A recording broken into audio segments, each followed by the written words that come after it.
Okay, are you ready to see the end of my Saturday? It does look really messy, but it's left me in a really good position for tomorrow, she says. So I have one very empty dahlia border that is completely clear. I then dug out all of the tulips that were in there, and this is why I plant fresh every year, because even though I put hundreds of tulips back in the ground, what I've got back, what was left, is quite pathetic, to be honest. So they kind of divide and naturalise and multiply. Let me try and show you a good example. It's like when you take the skin off, you've then got like a bulb and mini bulbs inside, but they're not, they, like these tiny ones, they won't flower next year, it will be the year after, so it's quite a commitment. So I've just left them in piles at the back at the minute, but there is no way that there is as many coming out as there was going in, because I literally planted, yeah, hundreds. And yeah, they're teeny tiny. I am still going to plant them out of curiosity, but yeah, it's not as many as I thought. Then this, my garden bin's full. This is actually all got to go in the bin, which I haven't got space for. And then tomorrow, what I can do is start to be putting in place. In fact, I'll just do this while I'm on here with you now, just to show you.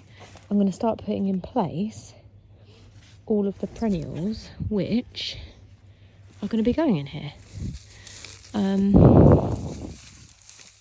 Because there's a lot, and it will, once I start getting stuff in, it should really start to kind of come together, and you'll see kind of what the goal is. So we've got a GM that can be divided. That will make about 4 GMs, and I've got loads of those. I've then got grasses, so then this whole border will be filled with all my free plants. So I'm basically just shopping my own garden, digging up various stuff. I've got some hosta that I'm going to put in there. That's another Rebecca. I've also got a rose. I might even have 2 roses. I've got all of these, which is crocosmia.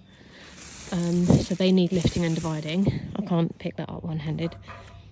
I've then got, I can't decide whether to plant that hookah or not. I'm undecided on that one. Possibly this lobelia. That's lobelia starship. And then obviously there will be some dahlias that are going to feature in there for next year, but I might not worry about getting them planted yet. Then all of these biennials, they're all going to go in near the front. That lobelia is way too big for me to lift one-handed. That needs dividing. Hosta, lily, another Rebecca. And yeah, you will see that it will all start to come together.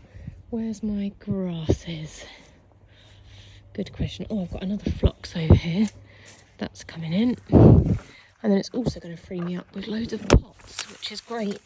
And then I really need to think about colour for early on. So I'm going to add, hopefully, some geranium roseanne. And maybe I've got like a pinky geranium, I might add that as well. What have I got over here? Oh, I've got a huge grass. Yeah, I know. Taxi of mum calling. This massive grass. Oh, this needs dividing. I'm going to maybe divide that into about 3 bits. I've also, yeah, I reckon I'll get 3 or 4 out of that. That is that lovely hammound grass. But I've also got another one in a pot that I'm going to divide as well. So that will have plenty of grass structure. I'm also going to whip out these steeper grass because they haven't done very well there. So I'm going to have steeper grass in there. So it's going to be quite grassy. Then, yeah, crocosmia. I've got some, I've got another hookah over here. I think I maybe had a couple. I might have one somewhere else as well. Or maybe I might go for that hooker and the red one to add a nice bit of colour. I might be able to divide one that I've already got as well. So yeah, basically you will see that it will start to come together, and then this border will be completely different for next year. And then obviously I've got a greenhouse full of my hot collection seedlings that I did with you in the autumn. Some of you bought the romantic collection, some of you bought the hot collection, which was the brighter colours. So this is going to be like any colour goes. Purples, orange, pink. I don't think I'm going to include yellow because that's not my favourite. But the border isn't deep. The border is not deep at all. Planting depth is 1 metre. And I'm not going to be planting right at the back because of the trees. So that's going to be a challenge, because normally when you plant like a decent border, I don't know, just having a straight line isn't ideal, but it works for this garden and this space. So I will make it work. The most important thing for me for this new border is that it's going to have interest from spring until now. So I will be able to achieve that with the things that I'm growing, and the grasses and the dahlias and the later flowering stuff and the early flowering stuff, and hopefully, yeah, it's going to look great. It's questionable how much. Well, it is a full sun border because it does get 6 hours of sun, but it's earlier in the day sun as opposed to later in the day sun. So yeah, it will just be a really good trial to see how things do, and yeah, I literally can't wait to be creating it. I'm just coming into the greenhouse to lid up, ready for tonight. Already, it's been really sunny and warm this afternoon, but already the temperature has dropped and it has got chilly. Oh no, another salvia has gone. Do you remember I said this is the first time? Well, it's the first time I've ever grown. What's that? Agastache, oh, it's an agastache. And I had no idea how well these would do. The roots look really good. What's happened to that? Has it been eaten? It's really hard to tell. Yeah, that looks like it's got a nibble. Bugger it, that's really annoying. Also, white nigella, that looks like it's dried out. Had they germinated? No, I only sowed them recently. Yikes, they need water. Haven't got any in here now, but they look dry. They are not going to germinate like that. Anyway, lids are going on the larkspur. What I had wanted to say was, since we've had all this warm weather, and I have said it about how quickly things are growing, but look at these. These are Lavatera. They've outgrown their cell already, which is crazy, because that means they're going to need to go into something bigger.